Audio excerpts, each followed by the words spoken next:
5 easy ways seniors can lower blood pressure with food, doctor reveals. Number 3 will surprise you. I want to start with a number that genuinely surprises most of my patients when I tell them directly. The food choices you make today, the ones that feel completely ordinary and unremarkable as you go about your normal routine, can move your blood pressure by amounts comparable to what some medications achieve. Not instead of medication when medication is genuinely needed, but as a powerful, often underestimated complement to it, and in milder cases, sometimes enough on its own to meaningfully shift the trajectory of your numbers. I am Dr. John, and today I am going to walk you through 5 specific food-based strategies for lowering blood pressure that are genuinely backed by research, practical enough to implement starting with your very next meal, and affordable enough that cost is never a legitimate barrier to trying them. The third one on this list is the one that consistently surprises people most because it runs directly counter to advice many of you have been following for years, sometimes decades, believing it was the right thing to do. Let me walk you through all 5 in the order that builds toward that surprise. The first strategy: understanding and actively pursuing potassium-rich foods, not just avoiding sodium. Most people, when they think about blood pressure and diet, immediately think exclusively about reducing salt. That instinct is not wrong, and we will address sodium directly. But it is incomplete, and the missing half of the equation is potassium, a mineral that works in direct partnership with sodium to regulate your blood pressure, and one that the majority of adults over 50 are not getting nearly enough of. Here is the mechanism in straightforward terms. Sodium and potassium work as a coordinated pair inside your body, managing the balance of fluid both inside and outside your cells, and directly influencing how relaxed or constricted your blood vessel walls remain. When your sodium intake is high and your potassium intake is comparatively low, which describes the typical pattern in most Western diets, your blood vessels tend toward a more constricted state, and your kidneys retain more fluid than they should, both of which elevate blood pressure. Increasing your potassium intake helps your kidneys excrete excess sodium more effectively through your urine, and it directly promotes relaxation of the smooth muscle lining your blood vessel walls, allowing them to dilate and reducing the overall pressure within your circulatory system. The foods that deliver this most effectively: bananas are the food most people immediately associate with potassium, and rightfully so, but they are far from the only or even the most concentrated source. A medium potato, eaten with the skin, contains more potassium than a banana. White beans, lentils, and most other legumes are excellent sources. Leafy greens, particularly spinach and Swiss chard, are rich in potassium. Avocados deliver a substantial amount as well, alongside beneficial fats. Oranges, cantaloupe, and tomatoes round out an easily accessible list of potassium-rich foods available in any grocery store at modest cost. A practical target worth working toward is including at least one notably potassium-rich food at each of your 3 daily meals, rather than treating potassium as an occasional consideration. A baked potato with dinner, a banana with breakfast, a side of beans or leafy greens with lunch. This kind of consistent, distributed inclusion is considerably more sustainable and effective than trying to consume a large amount all at once. One important clarification that genuinely matters for safety: if you have kidney disease or have been specifically advised by your physician to limit potassium intake, this recommendation does not apply to you in the same way, and you should follow your physician's specific guidance rather than this general advice. Certain blood pressure medications, particularly some classes that affect potassium retention, also interact with potassium intake in ways that require individual medical guidance rather than generic recommendations. Always confirm with your doctor before making significant changes to your potassium intake if you take blood pressure medication or have any kidney function concerns. The second strategy: understanding sodium as a hidden distributed problem rather than simply a salt shaker problem. Here is something that genuinely surprises most people when I explain it clearly. The salt shaker sitting on your kitchen table is responsible for only a small fraction of most people's total daily sodium intake. The overwhelming majority of dietary sodium, often cited as somewhere around 70 to 80% in a typical diet, comes from processed and prepared foods, not from salt you add yourself during cooking or at the table. This matters enormously for how you should actually approach reducing sodium, because simply putting away the salt shaker, while a reasonable step, addresses only a small portion of the actual problem. The much larger sources hiding in plain sight include canned soups and vegetables, where sodium is used heavily as a preservative, deli meats and cured meats like bacon, sausage, and ham, frozen prepared meals and frozen pizza, bread and baked goods, which surprise most people by containing meaningful sodium despite not tasting particularly salty. Restaurant and takeout food generally, where sodium content frequently exceeds what anyone would choose to add themselves at home, and condiments, including soy sauce, ketchup, and many salad dressings. The practical approach here involves reading nutrition labels specifically for sodium content and developing an awareness of which categories of food in your regular rotation are quietly contributing the most. Choosing low sodium or no salt added versions of canned goods, rinsing canned beans and vegetables before use to remove a meaningful portion of their sodium content, and preparing more meals from fresh, whole ingredients at home, where you control the sodium content directly, are the strategies that produce genuinely meaningful reduction, considerably more so than simply avoiding the salt shaker while continuing to eat the same processed foods. The third strategy, and the one I promised you would surprise some of you directly: stop avoiding all dietary fat and instead become specific and deliberate about which fats you include. I want to address this directly because I know a significant number of people watching this have spent years, in some cases decades, operating under the belief that any and all dietary fat is the enemy of heart health and blood pressure, and have structured their entire eating pattern around minimizing fat intake as much as possible. That blanket approach is not supported by the more nuanced understanding research has developed over recent decades, and in some specific ways, it can actually work against your blood pressure goals rather than supporting them. Here is the more accurate picture. Certain fats, particularly monounsaturated fats found in olive oil, avocados, and nuts, and omega-3 fatty acids found in fatty fish like salmon, mackerel, and sardines, have been shown in research to actively support healthy blood pressure and overall cardiovascular function. These are not fats to minimize or avoid.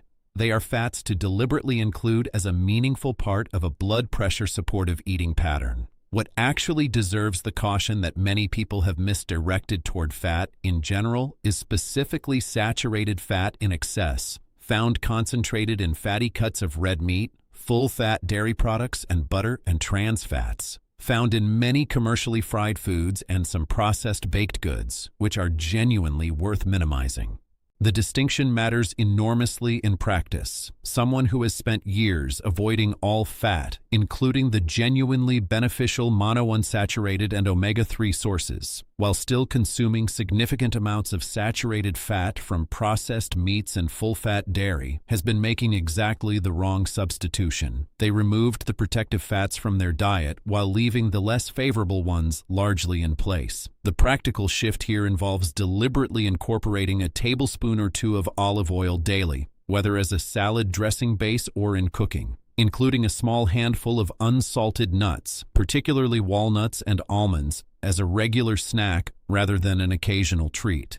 Eating fatty fish like salmon or mackerel 2 to 3 times weekly in place of red meat on those occasions, and including avocado regularly, whether on toast, in a salad, or alongside eggs at breakfast. This shift, replacing some saturated fat with monounsaturated and omega-3 fat rather than simply reducing total fat intake across the board, is what the more current and nuanced research on blood pressure and cardiovascular health actually supports, and it is precisely the reversal of decades of oversimplified low-fat advice that surprises so many people when they hear it laid out clearly. The fourth strategy, building a genuinely consistent intake of nitrate-rich vegetables. This strategy involves a specific category of vegetables containing natural compounds called dietary nitrates, which your body converts into nitric oxide, a molecule that directly promotes the relaxation and widening of your blood vessels, reducing the pressure within your circulatory system through a distinct mechanism from the potassium pathway discussed earlier. Leafy greens, particularly spinach, arugula, and kale, along with beets specifically, are the foods richest in these beneficial dietary nitrates. Beet juice in particular has been studied directly for its blood pressure effects, with research showing measurable reductions in blood pressure readings following regular consumption. The practical approach involves incorporating these vegetables regularly into your meals, whether as a side salad featuring arugula and spinach, roasted beets as a side dish a few times weekly, or even a small glass of beet juice as part of your regular routine if you find the taste agreeable. Consistency matters considerably more here than any single large serving, since the nitric oxide benefit is sustained through regular intake rather than produced by an occasional large dose. The fifth strategy, reducing added sugar specifically, separate from its more commonly discussed connection to weight and diabetes. Most people understand that excess sugar contributes to weight gain and diabetes risk. Fewer people understand that added sugar, independent of its effect on body weight, has a direct relationship with elevated blood pressure through its effects on insulin levels and the way your kidneys handle sodium and fluid retention. Elevated insulin from chronic high sugar intake promotes sodium retention by the kidneys, contributing directly to higher blood pressure through a pathway entirely separate from weight gain. The practical focus here involves identifying and reducing the sources of added sugar that are often less obvious than dessert and candy. Sweetened beverages, including sodas, sweetened teas, and many fruit drinks marketed as healthy despite their sugar content. Flavored yogurts, which frequently contain as much sugar as a dessert despite their healthy positioning. Many breakfast cereals, and sauces and condiments, including ketchup and barbecue sauce, which contain meaningful added sugar that surprises most people when they actually check the label. Replacing sweetened beverages, specifically with water, unsweetened tea, or naturally flavored water with a slice of citrus or cucumber is one of the single highest impact changes available, since beverages are often the largest and most easily overlooked source of added sugar in a typical day. Now let me bring all 5 of these strategies together into a coherent, practical daily approach rather than 5 disconnected pieces of advice. At breakfast, include a potassium-rich food, such as a banana, alongside a source of beneficial fat, such as a small handful of nuts or some avocado. And avoid sweetened beverages or sugary cereals in favor of water, unsweetened tea or coffee, and a whole food breakfast option.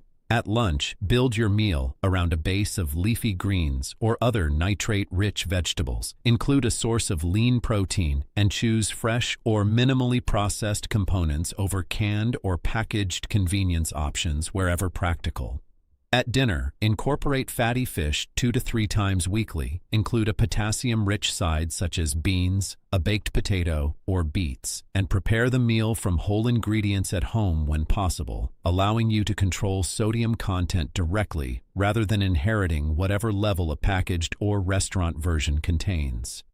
Throughout the day, read labels specifically for sodium and added sugar content on anything packaged. Rinse canned goods before use, and default to water as your primary beverage. Let me give you an honest, realistic timeline for what to expect, because patience and accurate expectations sustain dietary change considerably better than expecting dramatic overnight results. Within the first 1 to 2 weeks of consistently implementing these changes, most people do not yet see dramatic shifts in their blood pressure readings, and that is entirely normal rather than a sign the approach is not working. The changes happening during this period are occurring at the level of sodium and fluid balance beginning to normalize and your body adjusting to the shifted ratio of nutrients.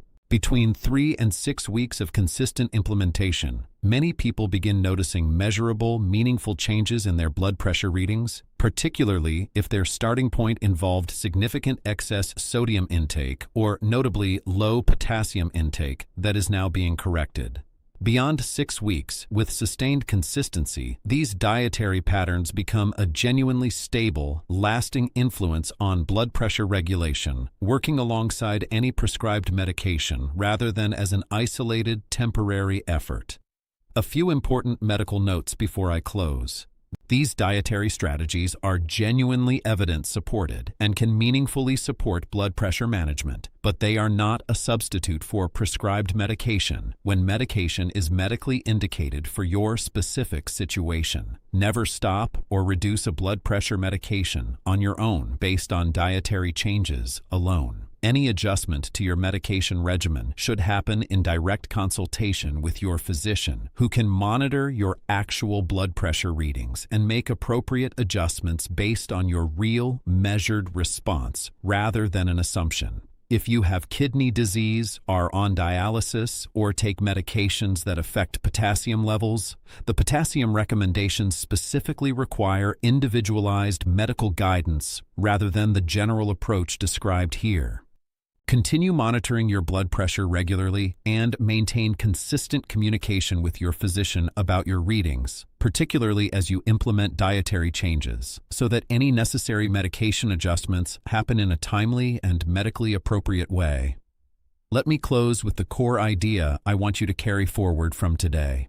Blood pressure management through food is not about a single dramatic change or a single miracle ingredient. It is about the cumulative effect of consistent daily choices, potassium-rich foods actively included rather than just sodium avoided, fat approached with specificity rather than blanket avoidance, nitrate-rich vegetables included regularly, and added sugar identified in its less obvious hiding places and reduced deliberately.